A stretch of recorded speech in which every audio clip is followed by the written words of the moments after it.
À Chenassen, dans le Minnesota, il existe un bâtiment blanc, presque irréel, qui semble posé sur la Terre comme un rêve solidifié. C'est Paisley Park, le sanctuaire où Prince vivait, créait, respirait, et où il est mort le 21 avril 2016. Dans ce lieu monumental devenu musée, un silence inhabituel rôde encore, un silence qui contraste avec l'explosion permanente de couleurs, de sons et de lumière qui définissait à l'artiste. Le jour de sa mort, les employés le trouvèrent étendu dans un ascenseur, seul, sans mise en scène, sans dernière note pour annoncer son départ. Cette absence brutale, presque nue, choqua un monde habitué à la démesure de l'homme en violet. La légende planétaire venait de s'éteindre dans une pièce froide, éclairée par une lumière blanche dénuée d'émotion. À ce moment-là, sa fortune était estimée à plus de 150 millions de dollars. Un empire né de décennies de musique révolutionnaire, de tournées colossales et de droits artistiques farouchement protégés. Mais face au vide de Paisley Park, ce chiffre semble soudain fragile, presque inutile, car ce lieu immense et labyrinthique n'a jamais été une simple résidence. C'était son royaume intérieur, son refuge, son laboratoire. Après sa disparition, les premiers témoins décrivirent une atmosphère étrange. Une odeur de lavande flottait encore dans le couloir. Les lumières violettes restaient allumées et un clavier demeurait activé, comme si Prince avait quitté la pièce pour y revenir dans une minute. Entre l'extravagance d'un génie et le silence d'un lieu devenu tombeau, une question demeure. Comment un nom aussi colossal peut-il s'éteindre dans un espace désormais si immobile? 2. Prince Rogers. Nelson naît le 7 juin 1958 à Minneapolis, dans une famille où la musique est une langue maternelle. Son père, John Nelson, pianiste de jazz, lui transmet le goût des harmonies complexes. Sa mère, Mattie Shaw, chanteuse, lui offre la sensibilité et la présence scénique. Mais au-delà du talent familial, le jeune prince porte en lui une fièvre singulière, celle des créateurs qui ne supportent ni les limites ni les frontières. Dès l'enfance, il compose. Dès l'adolescence, il joue de tous les instruments. Et avant même d'être adulte, il a compris que la musique n'était pas une discipline pour lui, mais une nécessité, presque une respiration. À 19 ans, il signe son premier contrat et sort rapidement des albums qui dérangent l'industrie. Trop novateur, trop hybride, trop Prince. Mais le monde finit par comprendre. Avec 1999, puis Purple Rain, il explose, transcendé par une énergie qui semble venue d'ailleurs. Sur scène, il ne chante pas, il brûle, il ne danse pas, il plane, il ne joue pas, il conquiert. Purple Rain, le film et l'album, devient un phénomène. Les critiques parlent d'un prodige, d'un visionnaire, d'un homme capable de fusionner le funk, le rock, la soul, le gospel, tout en créant une esthétique qui n'appartient qu'à lui. Le violet éternel, le mystère sensuel, l'androgynie magnétique. Mais derrière les applaudissements, une fragilité se dessine. Prince travaille sans arrêt, exige tout de lui-même, se bat contre les maisons de disques, refuse que sa musique soit contrôlée par qui que ce soit. Il devient symbole de résistance artistique, mais aussi symbole d'isolement.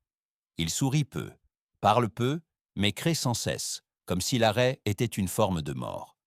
Dans l'ombre des projecteurs, on devine une solitude qu'il garde jalousement, profondément enfouie sous les lumières violentes de la scène. Sa gloire est immense, sa liberté totale, son monde intérieur, inaccessible. Mais derrière les projecteurs, un autre récit se dessinait. 3. Les dernières années de Prince ressemblent à une succession de lumières tamisées, de couloirs silencieux et de nuits trop longues dans les studios de Paisley Park. Il continue de créer, sans relâche, mais cette création n'a plus la même flamboyance publique. Elle devient intime, presque clandestine. Ses concerts sont plus rares, ses apparitions plus brèves, et ses interviews presque inexistantes, comme s'il se retirait doucement du monde, sans jamais l'annoncer. La santé de Prince commence à vaciller. Ses proches parlent de douleurs chroniques, notamment à la hanche, conséquence de décennies de performances physiques extrêmes, sauts, grands écarts, danses acrobatiques. Pour calmer ces douleurs, il prend des médicaments prescrits, puis d'autres. Et peu à peu, un glissement dangereux s'opère, invisible, silencieux. Paisley Park devient son refuge absolu. Un labyrinthe blanc où chaque pièce semble prolonger son esprit. Un studio toujours éclairé par une lumière mauve des instruments alignés avec une précision presque rituelle, des manuscrits éparpillés sur des tables immenses, un silence qui, parfois, effraie même ses assistants les plus proches. Le soir, il marche seul dans les longs couloirs carrelés, portant une cape légère comme une apparition. Certains employés racontent que certains jours, il ne parlait à personne. D'autres fois, il se mettait soudain au piano, laissant résonner 3 ou 4 accords mélancoliques, puis repartait sans un mot. Il y avait dans son regard quelque chose d'éteint, comme si une part de lui-même s'était déjà retirée du monde. Les fans ne le voient plus guère, sauf lors de quelques concerts privés où sa silhouette, plus fine, semble presque fragile sous les lumières violettes. Les derniers mois, Prince annule des spectacles, puis en maintient d'autres avec une obstination mystérieuse. Il monte sur scène avec un courage désarmant, chantant malgré la douleur, malgré la fatigue. Son énergie n'est plus un feu, elle devient une braise. Et dans ce sanctuaire qu'il a construit comme un royaume, un studio, un mausolée avant l'heure, quelque chose commence à s'alourdir, le silence. C'est dans cette maison que le silence a fini par gagner.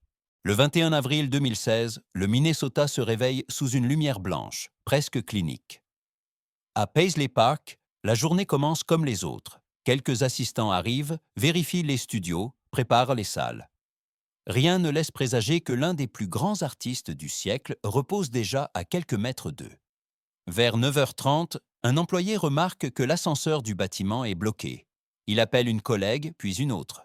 Quand ils réussissent enfin à ouvrir la porte, ils découvrent Prince, étendu au sol, immobile. Pas de mise en scène, pas de geste théâtral. Seulement un corps frêle, dans un espace froid, éclairé par une lumière blanche. Une fin si simple, si nue, qu'elle semble en contradiction absolue avec la vie flamboyante qu'il avait menée. Les secours arrivent rapidement, mais il est trop tard. L'annonce tombe. Prince est mort à 57 ans.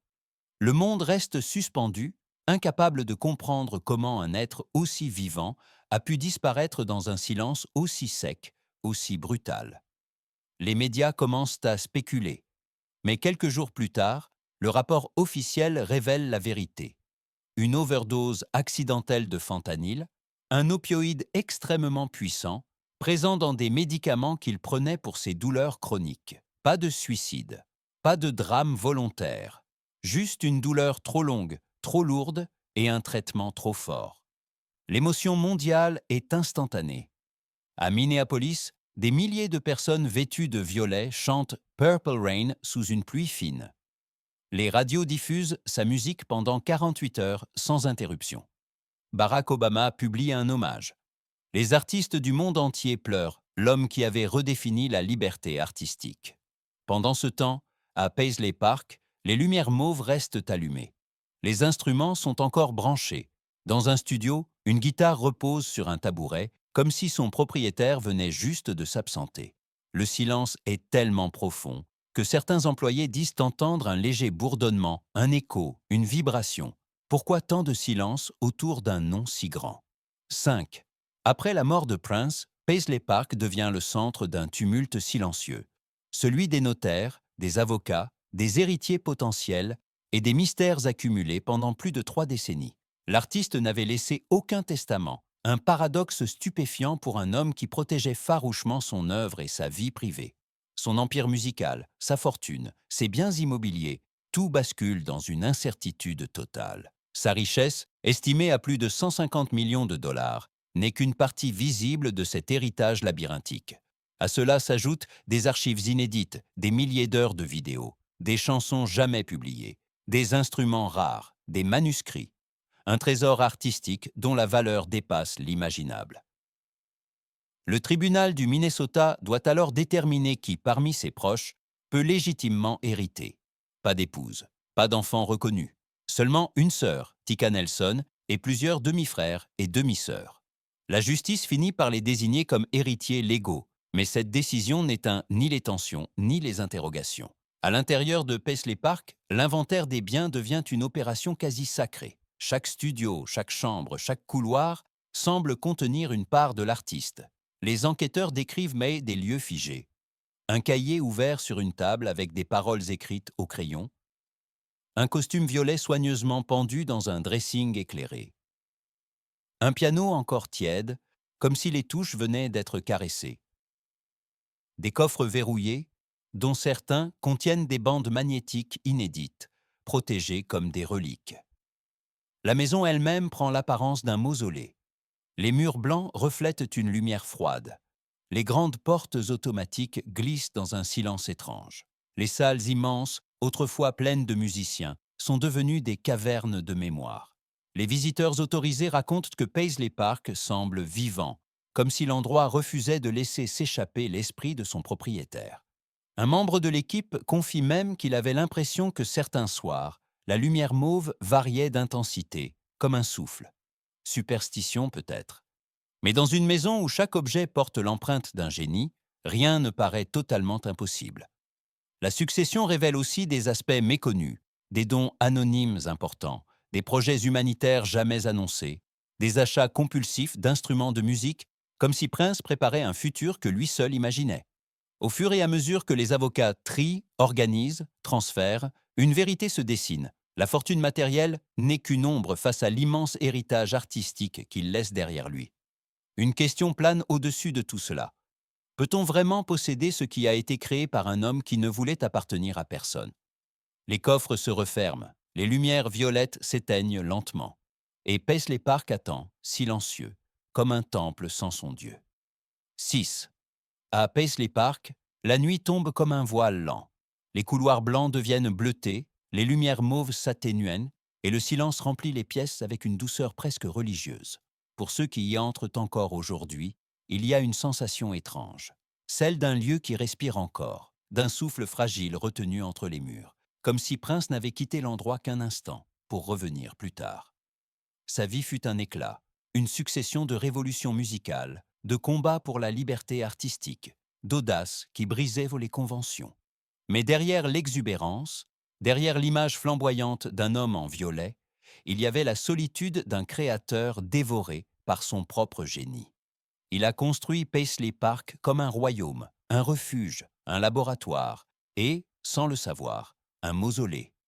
Aujourd'hui, son héritage ne se mesure ni en millions, ni en disques vendus, ni en archives accumulées. Il se mesure dans l'impact invisible qu'il laisse derrière lui, dans les artistes qu'il a inspirés, dans les audaces qu'il a rendues possibles, dans la liberté qu'il a enseignée par son exemple. Quand le vent souffle sur les portes métalliques de Paisley Park, on pourrait croire entendre un écho, un accord de guitare, une respiration, un murmure. Peut-être l'empreinte d'un homme qui n'appartenait qu'à la musique. Alors, une question s'impose. Le vrai héritage, est-ce ce qu'on possède ou ce qu'on inspire? Qui se souvient encore de lui? Et si la véritable richesse était le souvenir qu'on laisse dans le cœur des autres? La lumière violette s'éteint doucement, le silence demeure, et une vérité résonne, ultime, essentielle. Le silence ne tue pas la mémoire, il la purifie.